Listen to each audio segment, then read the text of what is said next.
सरकार की ओर से बातें तो बहुत हो रही है, लेकिन हम इस बात को देख रहे हैं कि जो पिछली बार बरसात का जो नुकसान हुआ है उसकी भरपाई के लिए जो पैकेज की बातें कही गई थी, वो पैकेज की बातें हवाई रह गई है, जमीन पर नहीं उतर पाई है। और अब की बार जो राहत देने की जो बात कही गई है उसमें उस विशेष पैकेज का पिछली बार जो जिक्र किया गया था, जिसका अगर मकान चला जाता है तो उसको 7 लाख रुपए देने की बात कही गई थी।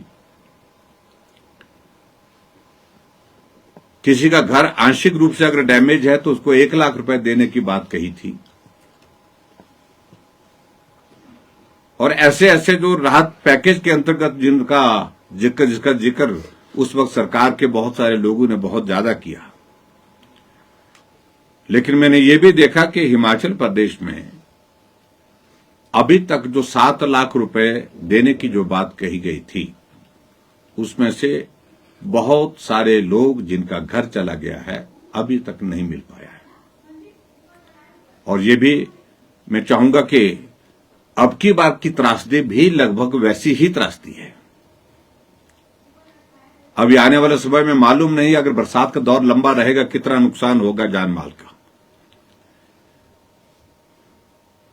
लेकिन जो पैकेज की बात उस वक्त कही थी, 7 लाख रुपए एक घर के लिए, मेरा मुख्यमंत्री जी से आग्रह है कि ये त्रासदी भी उसी तरह की है, सिमिलर नेचर की है, जहां लोगों की जिंदगियां भी गई है, लोगों के घर भी गए हैं, बाग बगीचे चले गए हैं, तो उनको भी उसी तर्ज पर उस पैकेज के आधार पर ही जो है वो मुआवजा देने का इंतजाम करें।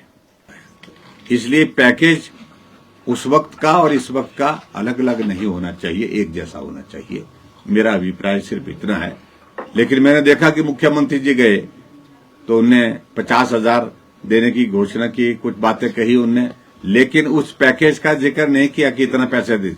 पिछली बार जब आपदा के दौरान जहां बे है, मुख्यमंत्री जी ने तो कहा ही कहा, लेकिन जो कांग्रेस के जो छुट भैये नेता थे वो भी कहते थे 7 लाख देंगे, कोई बात नहीं, 7 लाख देंगे, पीठ पर हाथ रख करके।